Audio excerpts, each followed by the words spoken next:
दोस्तों आज की यह वीडियो समर्पित है गोपेश्वर जिला चमोली के रहने वाले सूरज प्रकाश भाई को। जैसा कि दोस्तों आप सभी ने अभी कुछ दिनों पहले एक दुखदायी न्यूज़ सुनी होगी कि जो फॉरेस्ट गार्ड की आपकी भर्ती परीक्षा चल रही है, जिसमें शारीरिक परीक्षण है, उसमें हमारा जो एक भाई था सूरज प्रकाश, वह अपनी दौड़ पूरी करने के दौरान पहले बेहोश हो गए, उसके बाद उनकी अस्पताल में आपका मृत्यु हो गई।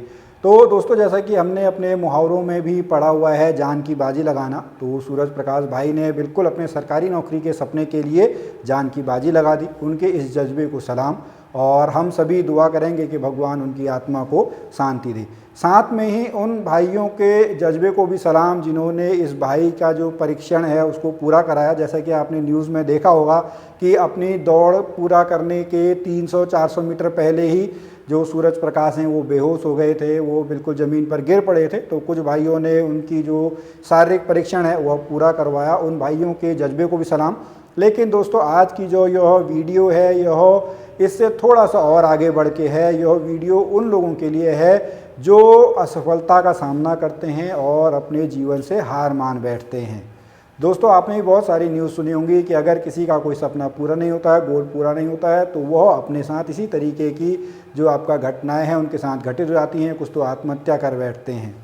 तो दोस्तों उस समय में कैसे आपको अपने आप को मोटिवेट करना है, आज की यह वीडियो इसी संबंध में है। तो मैं आपको कहना चाहूँगा कि यदि आप भी बार बार असफल हो रहे हों, बार बार आपको जो आपकी तय सफलता है, जो आपने अपने मानक तय किए हैं वे अगर आपको नहीं मिल रहे हों, तो आपको बिल्कुल घबराने की ज़रूरत नहीं है। आपको बस जीवन के प्रति आपका दृष्टिकोण है, जीवन के प्रति दृष्टिकोण को बदलने की ज़रूरत है। दोस्तों आप सभी ने एक कहावत ज़रूर सुनी होगी कि अगर आपका सोचा हुआ पूरा होता है या आपके द्वारा जो तय किया गया है वो पूरा होता है तो वो अच्छा है, लेकिन अगर वो आपके द्वारा पूरा नहीं होता है, आपके द्वारा सोचा हुआ लक्ष्य आपके द्वारा पूरा नहीं होता है, ये तो और भी बढ़िया है, क्योंकि यह किसकी मर्जी है? यह भगवान की मर्जी है। और हम सभी को पता है भगवान की मर्जी कभी भी गलत नहीं होती, भगवान कभी भी गलत नहीं होते। बिल्कुल ईश्वर ने आपके लिए बिल्कुल दूसरा कुछ जरूर सोचा होगा।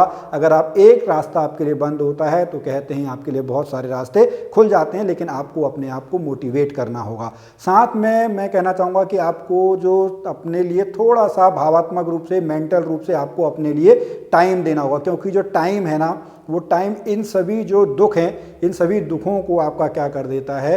भर देता है। इन सभी जो घाव हैं उन घावों को यह आपका भर देता है। तो आपको अपने लिए थोड़ा सा टाइम देना होगा, जीवन के प्रति आपको दृष्टिकोण को बदलना होगा। आपको उन लोगों से बात करनी होगी जो कि आप लोगों को सपोर्ट करते हैं।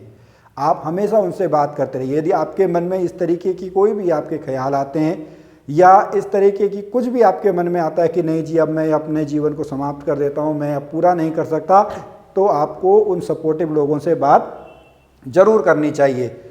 दोस्तों मैं आप लोगों की जो फीलिंग्स हैं उसको बहुत अच्छे तरीके से समझता हूं कि जो बेरोज़गारी का बोझ हम सभी के ऊपर है वो किस तरीके का होता है, उसको झेलना बहुत बड़ा मुश्किल काम है। जो समाज का प्रेशर होता है, जो फैमिली का प्रेशर होता है, और उससे बढ़ के भी जो हमने अपने आप से कमिटमेंट किया है वो जो है वो उसका बोझ उठाना बहुत बड़ा टफ काम है। मैं आपकी इस फीलिंग्स को समझता हूँ, मैं आपके साथ हूँ, लेकिन कभी भी आप इस दबाव में ना आएँ, कभी भी आप समाज के दबाव में नहीं आएँ और सोचें कि ठीक है अगर एक लक्ष्य पूरा नहीं होता है, उसके लिए हमने बहुत मेहनत करी, तो अब ठीक है, उसके लिए हमको अपना जो जीवन है वो समाप्त करने की ज़रूरत नहीं है। ठीक है, कुछ टाइम के बाद हो जाएगा, अभी नहीं सफलता मिली, अगली बार मिल जाएगी, अगली बार नहीं मिली तो किसी और काम में मिल जाएगी, एक ही काम थोड़ी है। ठीक है, क्योंकि आप जीवित रहेंगे तभी आपके लिए यह संसार है। आप जीवित रहेंगे तभी आपका परिवार है, तो इसके लिए आपका जीवित रहना बहुत ज़रूरी है। इसके लिए मैं आपको बता दूं कि आपको कभी भी अपने आप को कंपेयर नहीं करना है। कभी भी आप किसी के साथ अपनी तुलना मत कीजिए। यदि आप किसी के साथ तुलना कर रहे हैं तो वह सबसे गलत काम है, और यही हमारे ऊपर एक प्रेशर बिल्ड कर देता है। और दोस्तों आज से कुछ समय पहले तक, या कहें कि 4-5 साल पहले तक, या मैं कहूँ कि जो इस वीडियो या हमारे जो चैनल के हैं आप सभी उम्र में मुझसे छोटे होंगे या मेरे साथ के होंगे, तो मैं बिल्कुल भली भांति समझता हूँ कि 4-5 साल पहले तक हमारे ऊपर भी यह बहुत बड़ा बोझ था जो सरकारी नौकरी के सपने को पूरा करने का। लेकिन जैसा कि मैंने आपको कहा कि आपको अपने आप को समय देना होगा, जो ये समस्याएं हैं ये धीरे धीरे समय के साथ आपका निपट जाती हैं। आप भावात्मक रूप से मजबूत हो जाते हैं। जो संघर्ष की ये आग है इसके साथ आपको मजबूत होकर निकलना है, आपको बिखरना बिल्कुल नहीं है। जो ये संघर्ष की आग है इसके साथ ऐसा तपिए कि आप पूरे संसार को एक प्रकाश दे सकें, आप पूरे संसार को मजबूती दे सकें। तो दोस्तों आपको थोड़ा सा अपने जीवन का दृष्टिकोण बदलना होगा, तभी आप अपने जीवन में सफल हो सकेंगे। एक कैरियर में नहीं तो आप दूसरे में सफल हो सकेंगे, क्योंकि सफलता के मानक आप अपने लिए खुद तय करते हैं। तो दोस्तों आप मेहनत कीजिए, और आज की यह वीडियो हमारे भाई सूरज प्रकाश को ही समर्पित है। अब हम अगले कुछ मिनट उनके दिवंगत आत्मा के लिए यहाँ पर शांति रखेंगे। तो हम मिलेंगे फिर आपसे अगली वीडियो में। तब तक के लिए जय भारत, जय उत्तराखंड।